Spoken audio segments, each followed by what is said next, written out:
الله تعالى وبركاته. نحمده على رسوله الكريم. أما بعد فقد قال الله تعالى في كلامه القديم والفرقان المجيد. أعوذ بالله من الشيطان الرجيم. بسم الله الرحمن الرحيم.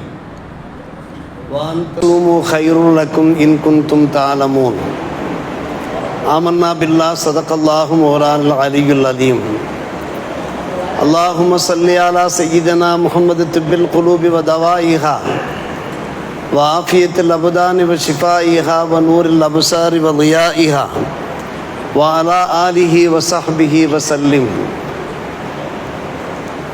மேலான பெரியோர்களே, சகோதரர்களே, அல்லாஹ்வின் நல்லடியார்களே, மாஷா அல்லாஹ், அல்ஹம்துலில்லாஹ், அல்லாஹுக்கே எல்லா புகழும். ஹிஜ்ரி 1447 இந்த சிறப்பான ஆண்டில் புனிதமான ரமதான முபாரக் திரையை நாம் கேள்விப்பட்டு உறுதி பண்ணி அல்லாஹுடைய கிருபையினாலே இன்றைய தினம் சிறப்பான முறையிலே இந்த ரமதான் மாதத்தினுடைய முதல் தராவீகை நிறைவேற்றுகிற பாக்கியத்தை நமக்கும் நம் ஊரில் உள்ள ஆண்கள் பெண்கள் அத்தனை பேருக்கும் அந்த பாக்கியத்தை அல்லாஹ் வழங்கியிருக்கிறான். நம்முடைய ஒட்டுமொத்த சமுதாயமும் இன்றைக்கு அல்லாஹ்வுடைய கிருபையினாலே தராவி தொழுகை நிறைவேற்றியிருக்கிறார்கள். அல்லாஹ் கபூல் செய்து பொருந்து கொள்வானாக. நமது ஹாஃபிஸா அவர்கள் இன்றைய தினம் 1.25 ஜுஸு குர்ஆனுடைய அந்த பாகங்களை நிறைவு செய்திருக்கிறார். மிக சிறப்பான முறையில், அருமையான முறையில். தொடர்ந்து இதே போன்று சீராக சிறப்பாக அவர்கள் தங்களுடைய குரல் இனிமையை வெளிப்படுத்தி அருள்மறை இறைமறையை பூரணம் செய்கிற பாக்கியத்தை அவர்களுக்கும் ஏனைய ஹாஃபிஸ்மார்களுக்கும் அல்லாஹ் ரப்புல் ஆலமீன் தந்தர் புரிவானாக. அவர்களுடைய இனிய கிராத்தை கேட்டு பயன்பெறுகிற நன்மை பெறுகிற பாக்கியத்தை நம்ம எல்லோருக்கும் அல்லாஹ் வழங்குவானாக. அருமை சகோதரர்களே, பெரியோர்களே, புனித ரமதான் மாதம் பிறை தென்பட்டதை சற்று தாமதமாக நாம் தெரிந்து கொண்டாலும் கூட அல்ஹம்துலில்லாஹ் நிச்சயமான முறையில், உறுதியான முறையில் அந்த தகவல் நமக்கு கிடைத்ததன் பேரில் நாம் தொழுகை நிறைவேற்றிருக்கிறோம். இன்றைய தினம் 9 மணிக்கு சலாத்துல் இஷாவை தொடங்கி 9:15 மணிக்கு நாம் தராவி தொழுகையை தொடங்கியிருக்கிறோம். நாளை தினம் இன்ஷா அல்லாஹ் 8:45 இஷா தொழுகை தொடங்கி 9 மணிக்கு தராவி தொழுகை தொடங்கிவிடும். நாளை காலை சுபுஹ் தொழுகை இன்ஷா அல்லாஹ் 5:20 பாங்கொலிக்கப்பட்டு 5:35 மணிக்கெல்லாம் 1/4 மணி நேர வித்தியாசத்தில் சுபுஹ் தொழுகைக்கு இகாமத்து சொல்லப்படும். தங்களிடத்திலே நான் பேரன்போடு வேண்டிக் கொள்வது என்னவென்றால், பரலான நோன்பையும் நீங்கள் சரியான முறை நிறைவேற்றி வாருங்கள். அதே போன்று ஐவேளை தொழுகை, அந்த பரலான கடமைகளையும் நீங்கள் விடாமல் செய்து வாருங்கள், நிறைவேற்றி வாருங்கள். வல்ல அல்லாஹ் நம் எல்லோருக்கும் இந்த தொழுகை வணக்க வழிபாடுகள் மூலமாக நிறைந்த பரக்கத்தையும் ரஹ்மத்தையும் தந்தருள்வான். இன்றைக்கு எப்படி நாம் கூட்டமாக பள்ளிவாசல் வந்து தொழுதிருக்கிறோமோ அதே போன்று தினமும் நாம் அவ்வாறு வந்து தொழுகை நிறைவேற்ற வேண்டும். தராவி தொழுகை, ஏனைய ஃபர்லு தொழுகையில் நிறைவேற்ற வேண்டும். அதற்கு நாம் மனதிலே உறுதி எடுத்துக்கொள்ள வேண்டும். நம்முடைய மனதிலே நல்ல முறையில் நாம் நியத்து செய்து கொள்ள வேண்டும். நிச்சயமாக நான் இந்த புனித மாதத்திலே புனித நோன்பை வணக்க வழிபாடுகளை நான் நிறைவேற்றி அல்லாஹ்வுடைய அன்பையும் திருப்பொருத்தத்தையும் பெறுவேன் என்கின்ற அந்த நிச்சயத்தன்மையை நாம் நம்முடைய இதயத்திலே ஏற்படுத்தி கொள்ள வேண்டும். அல்லாஹ் அருள் புரிவானாக. இன்றைய தினம் நாம் தங்களிடத்தில் தலைப்பாக எடுத்துக்கொண்ட விஷயம் நோன்பு. முசாஃபிர்கள், பயணிகளுக்கு கூட 80 சொச்சம் மைல் தூரம் கடந்து சென்றார்கள் என்றால் அவர்களுக்கு நோன்பை விடுவதற்கு வாய்ப்பு இருக்கிறது, கலா செய்வதற்கு சலுகை இருக்கிறது. ஆனால் அவர்களை பார்த்தே அல்லாஹ் சொல்கிறான், நீங்கள் நோன்பு நோற்பதுதான் உங்களுக்கு ஹைர் என்கிறான். வான் தசூமு ஹைருல்லக்கும், நான் உங்களுக்கு அந்த சட்ட சலுகையை தந்திருந்தாலும் கூட நீங்கள் இயன்ற மட்டும் என்ன செய்து விடுங்கள், நோன்பு வைத்து விடுங்கள். புனித ரமதானிலே நோன்பு நோற்பதற்கு ஈடு இணை கிடையாது என்று அல்லாஹ் நமக்கு வலியுறுத்தியவாறு இருக்கிறான். என்றால் சற்று யோசித்து பார்க்கிறோம். நாம் ஊரிலே இருக்கிறோம், நிச்சயமாக நாம் நோன்பு நோற்றாக வேண்டும். அருமை சகோதரர்களே, பெரியவர்களே, என்ன காரணம்? இந்த புனித மாதத்தில் பெருமானார் ரசூலே கரீம் ஸல்லல்லாஹு அலைஹி அவர்கள் இந்த மாதத்தை பற்றி சாபான் கடைசியிலே சொல்லும்போது அதல்லக்கும் ஷஹ்ருன் அதீம், ஷஹ்ரு முபாரக் என்கிற வாசகத்தை சொல்லி, உங்களுக்கு புனிதமான மாதம் நிழல் தந்திருக்கிறது, அது பரக்கத்து வாய்ந்த மாதம். அந்த மாதத்திலே நீங்கள் எந்த ஒரு உபரியான நன்மைகளை செய்தாலும் ஒரு ஃபர்தை நிறைவேற்றிய நன்மையை நீங்கள் பெறுவீர்கள். ஒரு ஃபர்தை நீங்கள் நிறைவேற்றினால் 70 ஃபர்லை நிறைவேற்றிய நன்மை உங்களுக்கு கிடைக்கும் என்றார்கள் பெருமானார் ரசூலுல்லாஹி கரீம் ஸல்லல்லாஹு அலைஹி வஸல்லம். இப்போது இஷா தொழுகையை நாம் ஜமாத்தோடு நாம் நிறைவேற்றினோமே, 70 முறை இஷா தொழுதால் என்ன சவாபு இருக்குமோ அந்த சவாபு இருக்கிறது. இது ஹதீஸில் காணப்படுகின்ற உண்மை. இந்த வாய்ப்பை நாம் தவறவிடலாமா?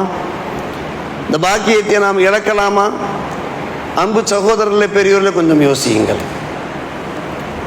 புனித ரமலான் வருகிற போது பெருமானார் ரசூலே கரீம் ஸல்லல்லாஹு அலைஹி அவர்கள் பகர்வார்கள், யா பாகியல் ஹைர் அக்பில், நன்மையை நலவை தேடக்கூடியவனே, நாடக்கூடியவனே, நீ நன்மையை நோக்கி நீ விரைந்து வா, முன்னோக்கி வா. அதே போன்று யா பாகிய ஷர், தீமையை நாடக்கூடியவனே, நீ உக்சுர், நீ அதை நிப்பாட்டி விடு, தீமையை நீ செய்யாதே, அந்த பாவத்தை நீ செய்யாதே என்று ஒரு முனாதி, ஒரு அழைப்பாளர் அழைத்து கொண்டே இருப்பதாக ஹஜ்ரத் அபூ ஹுரைரா ரலியல்லாஹு அன்ஹு அவர்கள் அறிவிச்சுகிறார்கள். இந்த புனித மாதத்தில் நன்மைகள் மட்டும்தான் செய்ய வேண்டும், வணக்க வழிபாடுகள் மட்டும்தான் நாம் ஈடுபட வேண்டும். எந்த கெட்ட பழக்க வழக்கங்களையும் நாம் ஈடுபடவே கூடாது. அல்லாஹ் இந்த சமுதாயத்தை காப்பாற்ற வேண்டும். அருமை சகோதரர்களே, பெரியவர்களே, எனவே நாம் என்ன நன்மைகள் இருக்கின்றனவோ இந்த புனித ரமலானில் நிறைவேற்றுவதற்கு அத்தனை நன்மைகளையும் நாம் ஈடுபட வேண்டிய அவசியம் இருக்கிறது. நம்முடைய ஆன்மீக பலம் மட்டும் அதிகரிக்கவில்லை, இந்த நோன்பில் நம்முடைய உடல் பலமும் அதிகரிக்கிறது. சூமுத்த சிகுவன், நேற்று காலையிலே அந்த ஹதீஸை நாம் வாசித்து காண்பித்தோம். நீங்கள் நோன்பு வைப்பதன் மூலமாக உங்களுடைய உடல் நலத்தை நீங்கள் அதிகப்படுத்திக் கொள்ளுங்கள் என்றார்கள் நபிகள் நாயகம் ஸல்லல்லாஹு அலைஹி வஸல்லம். நம்முடைய உடல் நலம் பலம் பெறுகிறது. பல்வேறுபட்ட நோய்களுக்கு நிவாரணம் கிடைக்கிறது இந்த நோன்பு மூலமாக. ஒரு பக்கம் நாம் நம்முடைய அந்த உடல் பசியை தணிப்பதன் மூலமாக அந்த உயிர் பசி அதிகரிக்கிறது, ஆன்மீக பலம் அதிகரிக்கிறது. மறுபக்கம் அன்பு சகோதரர்களை, பெரியோர், நல்ல உடல் நலம் கிடைக்கிறது. இது உண்மையான விஷயம், நிதர்சனமான ஒரு விஷயம், அனுபவபூர்வமான விஷயம். அருமை சகோதரர்களை, பெரியோர்களே, காரணம் நாம் நோன்பு நோக்கிற போது நம்முடைய அந்த உடம்பில் உள்ள அவயங்கள் சீராக இயங்க ஆரம்பிக்கின்றன. நம்முடைய உடம்பில் இருக்கக்கூடிய இதயமாக இருக்கட்டும், சிறுநீராக இருக்கட்டும், கல்லீரலாக இருக்கட்டும், மண்ணீரலாக இருக்கட்டும், எல்லாமே சீராக இயங்குகின்றன. இந்த ஒரு மாதம் நாம் பசியோடு இருப்பதன் மூலமாக அந்த பயன்பாடு நமக்கு கிடைக்கிறது. எந்த ஒரு இயந்திரமும் நம்ம அறியாத ஒரு விஷயம் அல்ல. அது தொடர்ந்து செயல்பட்டு கொண்டே இருந்தால் சீக்கிரம் பழுதாகிவிடும். பழுதாகி கடைசியிலே அது செயல்படாமலே போய்விடும். உண்மையா இல்லையா? ஒரு ஃபேன் 24 மணி நேரம் ஓடிக்கொண்டே இருக்கிறது என்றால் எத்தனை நாளைக்கு அது ஓடும்? ஆனால் இடையில விட்டு விட்டு அதை நாம் ரன் பண்ணுகிற போது அது கொஞ்ச காலம் அது சென்று கொண்டே இருக்குமா? இல்லை வீட்டில் அது ஃப்ரிட்ஜாக இருக்கட்டும், வாஷிங் மிஷினாக இருக்கும், ஏசி, அது எதுவானாலும் சரி, தொடர்ந்து அது இயங்கி கொண்டே இருக்குமானால் அது பழுதாகி விடுமா இல்லையா? அதே பொழுது நம்முடைய இறைப்பையிலே தொடர்ந்து உணவுகள் சென்று சேர்ந்து கொண்டே இருக்கிற போது அந்த இறைப்பை வீணாகிவிடும், சீக்கிரம் பழுதாகிவிடும், பலகீனப்பட்டு போக வேண்டிய ஒரு நிலை உண்டாகும். எனவே தான் அந்த இறைப்பைக்கும் கூட ஓய்வு தேவை. அந்த ஓய்வு கிடைக்கிறது இந்த புனித ரமதான் மாதத்தில். அதன் மூலமாக நம்முடைய உடம்பில் நல்ல ஒரு பலம், நல்ல ஒரு சுகம் கிடைக்கிறது. அருமை சகோதரர்களே, பெரியவர்களே, எனவே அன்பூர்ந்து நான் தங்களிடத்தில் கேட்டுக்கொள்வது என்னவென்றால், தயவு செய்து தாங்கள் நோன்பை விட்டு விடாதீர்கள். நம்மால் முடியவில்லையா? நோன்பு நோற்றால் நமக்கு மயக்கமாகிறதா? நம்மால் செயல்பட முடியவில்லையா? டாக்டர் நல்ல நிபுணத்துவம் நிறைந்த டாக்டர் நம்மிடத்தில் எச்சரிக்கை செய்திருக்கிறார், நீங்கள் நோன்பு நோற்பதன் மூலமாக உங்களுடைய உடல் பலகீனப்பட்டு போகும் என்று. அந்த விளைவை நாம் சந்திக்கின்றோமா? நமக்கு சில சலுகைகள் இருக்கிறது, இன்ஷா அல்லாஹ் ஜும்மாவில் நாம் அதை எடுத்துரைப்போம். அப்படி இல்லாத போது நமக்கு நோன்பு நோற்பதற்குண்டான அந்த சக்தி இருக்கிற போது, அந்த வலிமை இருக்கிற போது நாம் ஒருபோதும் நோன்பை விட்டுவிடக்கூடாது. அன்பு சகோதரர்களே, பெரியோர்களே, ஜபரீல் அலைஹிஸ்ஸலாத்து வஸ்ஸலாம் நாம் கேள்விப்படாத ஒரு விஷயம் அல்ல. யார் நோன்பு நோற்காதிருக்கிறார்களோ அல்லாஹ்வுடைய சாபம் அவர் மீது உண்டாகட்டுமாக என்று அவர்கள் சொன்னபோது ஆமீன் சொன்னார்கள். பெருமானார் ரசூலே கரீம் ஸல்லல்லாஹு அலைஹி வஸல்லம் ஆமீன் சொன்னார்கள். எவ்வளோ பெரிய விஷயம்! அல்லாஹ்வுடைய சாபத்துக்கு நாம் ஆளாக வேண்டிய நிலை உண்டாகிறது. யார் நோன்பு நோற்க சக்தி பெற்று நோன்பு நோற்காது இருக்கிறாரோ அவர் மீது அல்லாஹ்வுடைய சாபம் உண்டாகட்டும் என்று அண்ணல் ஜபரீல் அலைஹிஸ்ஸலாம் அவர்கள்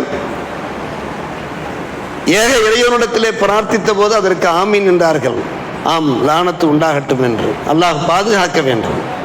உமர் ரலியல்லாஹு அன்ஹுடைய காலகட்டத்தில் அருமை சகோதரர்களே, பெரியவர்களே, சில பேர் போதை பழக்க வழக்கங்களில் ஈடுபட்டு கொண்டிருந்தார்கள் முஸ்லிம்கள். இன்றைய காலகட்டத்தில் தான் இப்படிப்பட்ட அவல நிலையை நாம் பார்த்து கொண்டிருக்கிறோம் என்றால், உமர் ரலியல்லாஹுடைய கிலாபத்தில் 1000-ல் ஒருவர் அல்லது 10,000-ல் 5 பேர் 10 பேர் இப்படிப்பட்ட அந்த போதை பழக்க வழக்கங்களில் குடி பழக்க வழக்கங்களில் ஈடுபட்டிருந்த போது உங்களுக்கு என்ன கேடு வந்தது என்று கேட்டார்கள். சிபியானுனா சியாமுன், நம்மள உள்ள சிறுவர்கள் எல்லாம் நோன்பு நோற்றிருக்கிறார்கள், நீங்கள் இப்படி நோன்பு நோற்காமல் இருக்கிறீர்களே என்று சொல்லி அவர்களுக்கு கசைடி கொடுத்தார் என்று நாம் பார்க்கிறோம். இஸ்லாமிய மார்க்கத்தினுடைய சட்டம் என்னவென்று கேட்டால், யார் குடிகாரர்களாக இருக்கிறார்களோ அவர்களுக்கு 80 கசையடி கொடுக்க வேண்டும். இஸ்லாமிய கவர்மெண்ட்டினுடைய அந்த சட்டம், இஸ்லாமிய மார்க்க ஷரிய சட்டம் அதுதான் என்று நாம் பார்க்கிறோம். அருமை சகோதரர்களே, பெரியவர்களே, எனவே நோன்பு மூலமாக ஒரு பக்கம் ஆத்மீக பலம் அதிகரிக்கிறது, மறுபக்கம் நம்முடைய உடல் நலம் பலப்படுகிறது என்றால் நாம் எப்படி நோன்பு நோற்காமல் இருக்க முடியும்? சற்று யோசித்து பார்க்கிறோம். அருமை சகோதரர்களே, பெரியவர்களே, நம்மில் எத்தனையோ பேர் தொடர்ந்து நோன்பு நோற்றவாறு இருக்கிறார். ஷாபான் மாதம் தொடங்கியிருந்து நிறைய பெண்மணிகள் விஷயத்திலே நாம் கேள்விப்படுகின்றோம். பிறை 15 ஷாபான் பிறை 15 அவர்கள் நோன்பு நோற்று கொண்டிருக்கிறார்கள் என்கிற செய்தியை நான் கேட்டு சொல்கிறேன். அன்பு பெருமக்களே, சில பேருக்கு நோன்பு நோற்பது என்றாலே அது ஒரு பேரின்பமாக இருக்கிறது. நாம் வருடத்திற்கு 1 மாதம் நோன்பு நோற்பது நமக்கு அது அசாத்தியமான ஒரு விஷயமா, கடினமான ஒரு விஷயமா, பாரமான ஒரு விஷயமா? சற்று யோசியுங்கள். நிறைய பேர் நோன்பு நோற்பதில் பேரின்பம் பெறுகிறார்கள். நஃபீஸா பின்த் அல் ஹசன் ரலியல்லாஹு அன்ஹு அவர்களை பற்றி சொல்வார்கள். ஹசன் ரலியல்லாஹு அன்ஹு அவருடைய மகள் நஃபீஸா 30 ஆண்டுகள் தொடர்ந்து அவர்கள் நோன்பு நோற்றார்கள். அல்லாஹ்விடத்திலே துஆ கேட்டவாறு இருந்தார்கள், நான் நோன்பாளியாக இருக்கிற நிலைமையிலே என்னுடைய உயிர் பிரிய வேண்டும், நான் மௌத்தாக வேண்டும் என்று. சக்கராத்துடைய டைம், கூட உள்ளவர்கள் சூழ உள்ளவர்கள் எல்லாம் வற்புறுத்துகிறார்கள், நீங்கள் நோன்பை விட்டு விடுங்கள், சிரமப்படுகிறீர்களே, நான் எப்படி விடுவேன்? அல்லாஹ்விடத்திலே நான் துஆ செய்தேனே, நோன்பு நோற்றிருக்கிற நிலைமையிலே என்னுடைய உயிர் பிரிய வேண்டும் என்று நான் துஆ செய்தேனே, நான் ஒருபோதும் நோன்பை விட முடியாது என்று சொல்லிய நிலையிலேயே அவர்களுடைய உயிர் பிரிந்ததாக நாம் பார்க்கிறோமே. அந்த அளவுக்கு நமக்கு மார்க்கம் போதிக்கிறது. சற்று யோசித்து பாருங்கள். 1 மாதம் நோன்பு நோற்பதில் நமக்கு என்ன சிரமம் இருக்கிறது? சத்திய சஹாபிகள் கடுமையான கோடை காலத்திலையும் கூட நோன்பு நோற்றிருக்கிறார்கள். பெருமானார் ரசூலே கரீம் ஸல்லல்லாஹு அலைஹி வஸல்லம் ஒரு முறை சொன்னார்கள், ஹுப்பிப இலைய ஸலாஸு, 3 விஷயங்கள் எனக்கு பிரியமானது. நம்பர் 1 அத்தீப், நறுமணம். நம்பர் 2 அந்நிசா, பெண்களுக்கான ஹக்குகளை பாதுகாக்கிறது. நம்பர் 3 வகுர்ரத்து ஐனி ஃபிஸ்ஸலா, எனக்கு கண் குளிர்ச்சி தொழுகையில் இருக்கிறது என்றார்கள் பெருமானார் ரசூலே கரீம் ஸல்லல்லாஹு அலைஹி வஸல்லம். அபூபக்கர் சித்திக் ரலியல்லாஹு வந்தார்கள், எனக்கு 3 விஷயம் பிரியமான ஒரு விஷயம் யா ரசூலல்லாஹ், நதுர் இலா வஜ்ஹிக், உங்களுடைய முகத்தை பார்த்து கொண்டே இருப்பது. வல் இன்ஃபாக் வ ஜம்முல் மால் லில் இன்ஃபாக் அலை, இந்த மார்க்கத்திற்கு தர்மம் செய்வதற்காக வேண்டி வாரி வழங்குவதற்காக செல்வத்தை சேகரிப்பது. செல்வத்தை எதற்காக சேகரிப்பது? மார்க்கத்திலே இஸ்லாமிய மார்க்கத்துடைய வளர்ச்சிக்காக வேண்டி வாரி வழங்க. நம்பர் 3 சொன்னார்கள், வத்த வசூல் பி கராபத்துக்கு இழைக்க, உங்களிடத்தில் நான் நெருக்கமாக இருப்பதன் மூலமாக நான் அல்லாஹ்விடத்தில் வசீலா பெற வேண்டும், நல்ல உதவி பெற வேண்டும். இந்த 3ம் எனக்கு பிரியமானது என்றார்கள் அபூபக்கர் சித்திக் ரலியல்லாஹு அன்ஹு. யோசித்து பார்க்க வேண்டும், அவருடைய ஈமானை நாம் கவனித்து பார்க்க வேண்டும். அடுத்து உமர் ரலியல்லாஹு அன்ஹு அவர்கள் வந்தார்கள். எனக்கு 3 விஷயம் பிரியமான விஷயம். நம்பர் 1 அல் அம்ரு பில் மஅரூஃப், நன்மையை ஏவுவது. நம்பர் 2 வன் நஹ்யு அனில் முன்கர், தீயதை தடுப்பது. நம்பர் 3 வல் அம்ரு வல் கியாமு பி அம்ரில்லாஹ், ஏக இறைவனுடைய மார்க்கத்தை இந்த பூமியில நிலை பெறச் செய்வது என்று சொன்னார்கள். வல் கியாமு பி அம்ரில்லாஹ் என்றார்கள் உமர் ரலியல்லாஹு அன்ஹு அவர்கள். இந்த 3 விஷயங்கள் எனக்கு பிரியமானது. இதோ நான் என்னுடைய பேச்சை சுருக்க விரும்புகிறேன். அதற்கு உஸ்மான் ரலியல்லாஹு அன்ஹு அவர்கள் வந்தார்கள். எனக்கு 3 விஷயம் பிடிக்கும் என்றார்கள். உங்களுக்கு என்ன 3 விஷயம் பிடிக்கும் என்று கேட்டபோது சொன்னார்கள், இஷ்பாவுல் ஜாயி, பசித்தவர்களுக்கு உணவளித்து அவர்களை வயிறு நிறைய செய்வது. நம்பர் 2 இருவாவுல் லம்ஆன், யார் தாகித்திருக்கிறார்களோ அவர்களுக்கு பானங்கள் தந்து, குளிர்பானங்கள் தந்து அவருடைய தாகத்தை தீர்ப்பது. இரண்டாவதாக சொன்னார்கள், மூன்றாவது சொன்னார்கள் கிஸ்வத்துல் ஆரி, யார் உடை இல்லாமல் இருக்கிறார்களோ.